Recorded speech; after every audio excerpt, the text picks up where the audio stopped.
Anyway, I wanted to talk to you guys about astrology, and it's something that I'm interested in, something that I am a bit passionate about, and something that I think that if you consider yourself a spiritual person, that you should look into. Comfy. But most of us know our sun sign. It's like you look up your birthday and it says, oh, I'm a Leo. That's it. That's not it. There's actually way more into you and into who you are besides that one sign. You can research that one sign and get all heavy and in depth to it and try to get it to explain your whole personality and your whole life, but it won't. The reason that is because you are actually all the signs in different areas of your life. You can find this information if you go on Google, because we have Google and it's awesome. Go and search free natal chart. And it would be cool, it would be even better and more beneficial to you if you had the time you were born. Like the time you were born in the day, and like the hour, and if you had your city. But they both conflate. I mean, it just basically indicates the time you were born.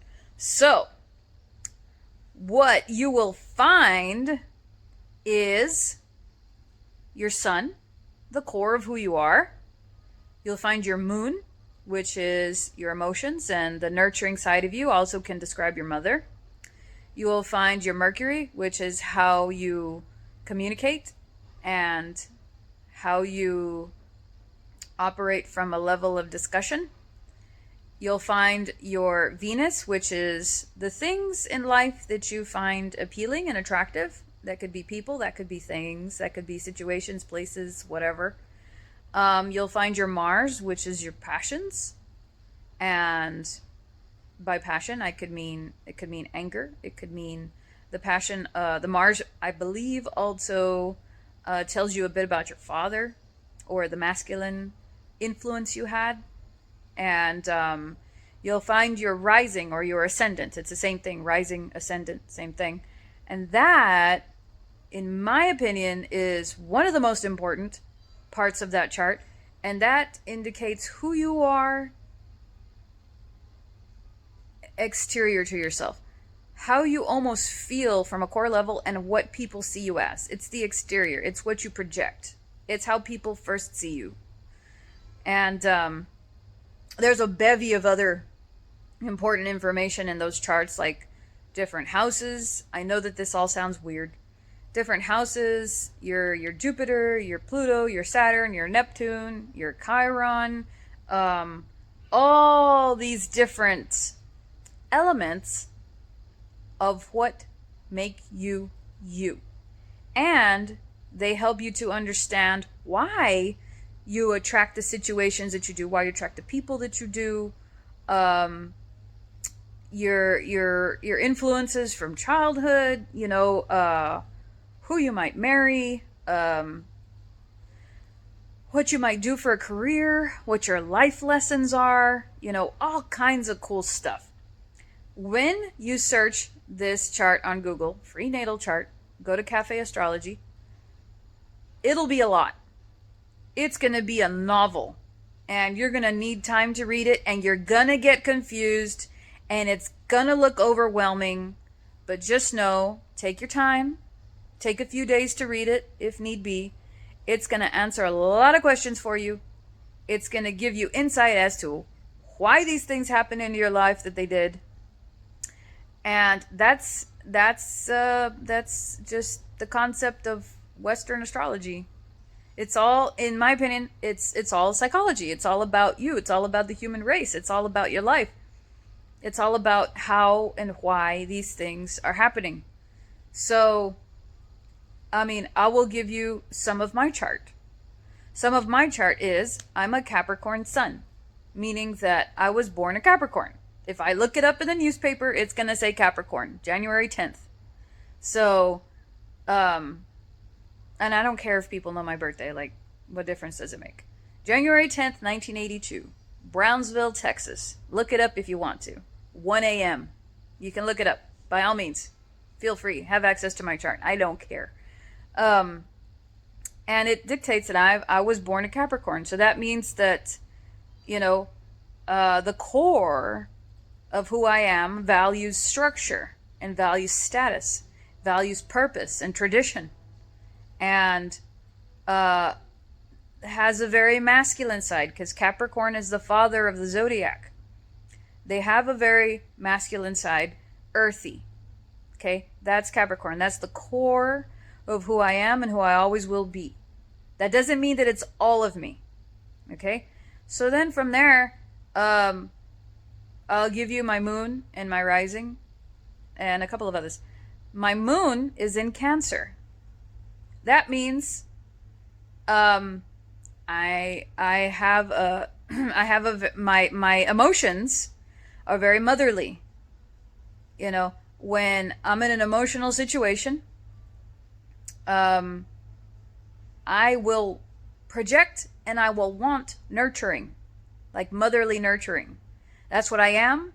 That's what I want when I'm in an emotional situation. Also, my mother, she likely projected the elements of a Cancerian person, which, oddly enough, her rising is Cancer.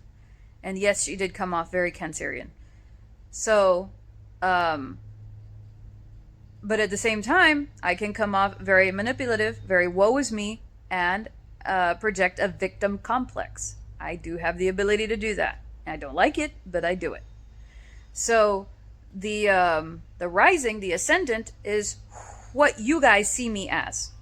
It's what you first see as my personality, and that's in Libra. Libra is ruled by Venus. So I love love. I know it doesn't seem like it, but I love love. I love seeing people happy in relationships. I love seeing people getting along. I love it when there's justice, and I love it when there's equality, and I like being liked. Like, I'll just be honest, I like not so much the spotlight, but I like the friendship and the attention of friendship. I like being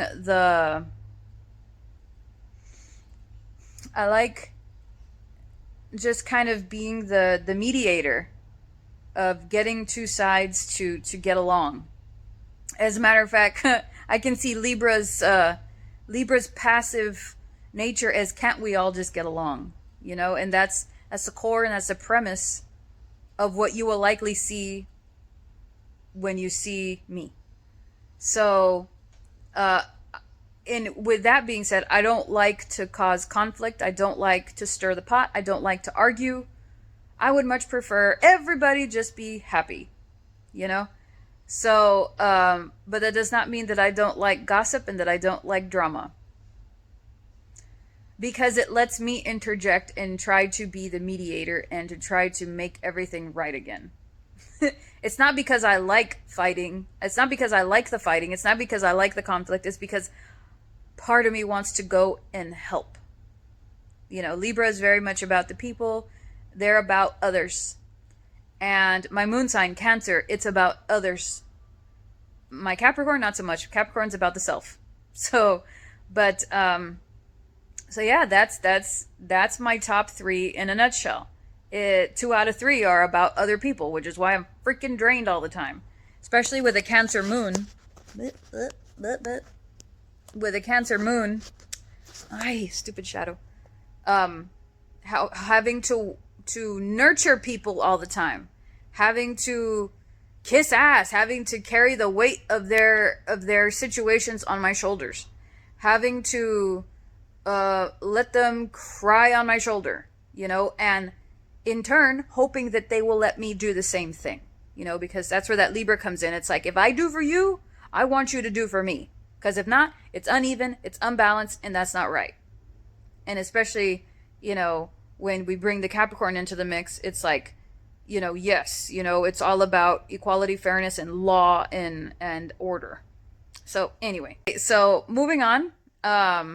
the next one over would be the Mercury. The Mercury is how you communicate, how you project yourself, and how you express verbally, on the written word, any which way in which you express, which is why when there is a Mercury retrograde, they tell you that you'll have issues with technology. It's because we communicate through technology. Okay? So it's how you communicate. Mine is in Aquarius. That's a hard one to describe. Project themselves from a factual standpoint. They want you to get the message. They want you to see the aerial view. They want you to see the whole picture. It's always about that aerial view and that final outcome. It's about, when I communicate, it has a more grandiose purpose, and it's about stating scientific or pseudoscience or spiritual facts or notions. Like, when I communicate, it might be very weird. It might come off like I'm talking about weird shit, or I'm communicating in a weird way. But, because Aquarius is very difficult to understand, because, anyway, look into Aquarius and you'll see what I mean. But, so that's how you communicate. The Mercury is how you communicate. My hand's getting tired, but, I have bad circulation. But, next one over is Venus. Venus is what you find attractive, what you find appealing, what you radiate towards. And usually it's superficially. That's why they say that it's your love interest, because usually when we're attracted to somebody, it's from the outside first, not from the inside. But mine is in Aquarius. So I find weirdos, intellectual weirdos, to be attractive. I find weird places to be attractive. I find weird homes, weird situations to be appealing. And usually those are involving the spirituality, they're involving pseudoscience, they're involving scientific theory, they're involving, like, people that are into, like, aliens and Bigfoot and the Loch Ness Monster and monsters and utopian type societies, and other realms and other worlds and, spirituality. Not so much religion, just spirituality, like the odd things that are on the verge of being taboo to talk about. That sort of thing. That's what I find attractive. So, yeah. Astrology, obviously. But, so anybody or anything that exudes that, basically. And also, I will say, Aquarius finds people attractive that society doesn't. Usually people that are flawed, that are not normally considered attractive by societal norms. They might have a big scar across their face, or they might be blind in one eye, or they might have prosthetics, or they might, look different. Like, me personally, I know that it's accepted now. At least people are pretending that it's accepted. I find cellulite and stretch marks attractive because it's different, because it's not different actually, but it's societally different. It's an acceptance of flaws. I like when somebody is flawed yet intellectual. Does that make sense? So, moving on to the Mars. The Mars is your passions. It's also how you, or what you enjoy, in bed. And, because Mars is the god of war. He's also, he's associated with lust as well. But it's passion, fury, anger. Also can, I believe, illustrate the fatherly influence or the masculine influence you had in life. Mine is in Libra. So I don't fight. I don't like to argue. I like for everybody to get along. It's like I have to come to a boiling point, and then when I finally do argue or do get angry, it's the Well, consider my perspective, because it's in Libra. It's about equality. It's about balancing the scales. It's about justice. It's about um, those referee moments, those moderator and those